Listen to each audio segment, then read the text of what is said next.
ബി.ജെ.പിയെ സംബന്ധിച്ച തെരഞ്ഞെടുപ്പ് ദിവസങ്ങൾ അടുക്കും തോറും കഷ്ടകാലം തലയ്ക്ക് മുകളിൽ നിൽക്കുകയാണ്.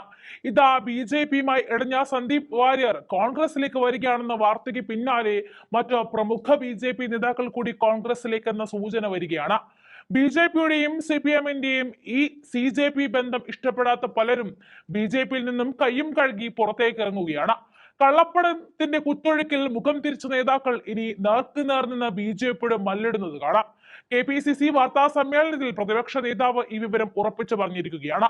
വിഷയത്തിൽ കോൺഗ്രസ് നേതാക്കൾ ചർച്ചകൾ നടത്തിവരികയാണ്. സന്ദീപ് വാര്യർ പ്രതിപക്ഷ നേതാവ് VD സതീശനുമായി കൂടിക്കാഴ്ച നടത്തിയതിനു ശേഷമാണ് കോൺഗ്രസിലേക്ക് എന്നത് ഉറപ്പിച്ചു പറയുന്നത്. കോൺഗ്രസിലെ മുതിർന്ന നേതാക്കൾ പാലക്കാട് ചർച്ച നടത്തുകയാണ്. K. സുധാകരൻ, VD സതീശൻ എന്നിവർ യോഗത്തിൽ പങ്കെടുത്തു. ബി.ജെ.പി സംസ്ഥാന നേതൃത്വവുമായി ഏറെ നാളുകളായി ഇടഞ്ഞു നിന്നിരുന്ന സന്ദീപ് വാര്യർ പാലക്കാട് ഉപതെരഞ്ഞെടുപ്പുമായി ബന്ധപ്പെട്ടായിരുന്നു ബി.ജെ.പി വിടാനുള്ള തീരുമാനത്തിലേക്ക് എത്തിയത്. പ്രചാരണ രംഗത്ത് അദ്ദേഹം സജീവമല്ലാത്തതോടെ പാർട്ടി വിടുമെന്ന ചർച്ചകൾ സജീവമായിരുന്നു. ഇതിനിടയിൽ പാലക്കാട് സ്ഥാനാർത്ഥി C. കൃഷ്ണകുമാറിനെതിരെ സന്ദീപ് ഫേസ്ബുക്ക് പോസ്റ്റ് ഇട്ടതോടെ കാര്യങ്ങൾ പരസ്യമായി. ഇതിനിടയിൽ സന്ദീപിനെ CPM-ലേക്ക് സ്വാഗതം ചെയ്ത AK ബാലൻ രംഗത്തെത്തിയിരുന്നു.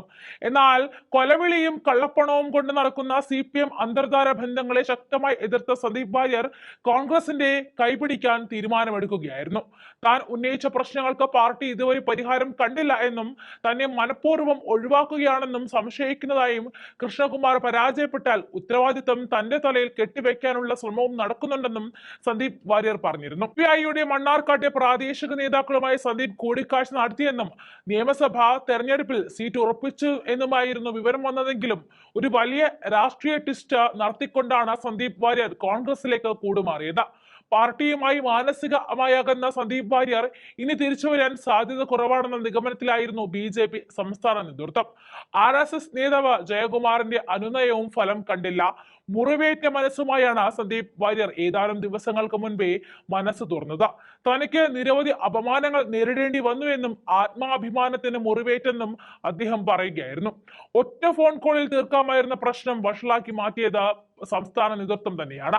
തനിക്ക് നിരവധി അപമാനങ്ങൾ നേരിടേണ്ടി വന്നുവെന്നും ആത്മാഭിമാനത്തിന് മുറിവേറ്റു എന്നും പറഞ്ഞു.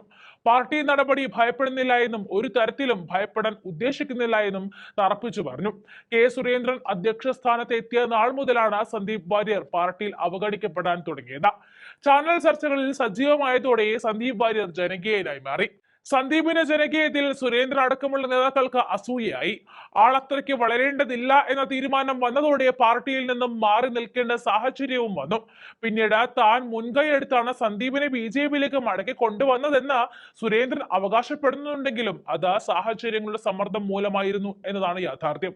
പാലക്കാട് NDA സ്ഥാനാർത്ഥി C. കൃഷ്ണകുമാറിനെതിരെ തെരഞ്ഞെടുപ്പ് കൺവെൻഷനിലേക്ക് വിളിച്ചു വരുത്തി അപമാനിച്ചത് വലിയ ഷോക്കായി മാറി.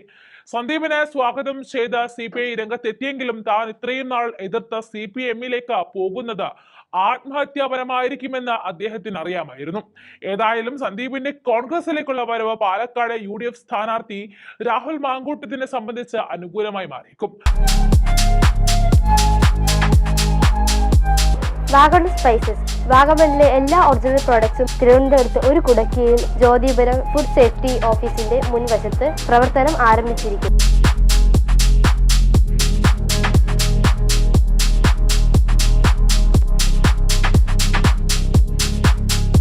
കശുവണ്ടി, കുരുമുളക്, ഗ്രാമ്പു, ഏലക്ക, പട്ട, കാഷ്യൂനട്ട്, നട്ട്സ്, ആൽമണ്ട് എന്നിവയെല്ലാം ഇവിടെ ലഭ്യമാണ്.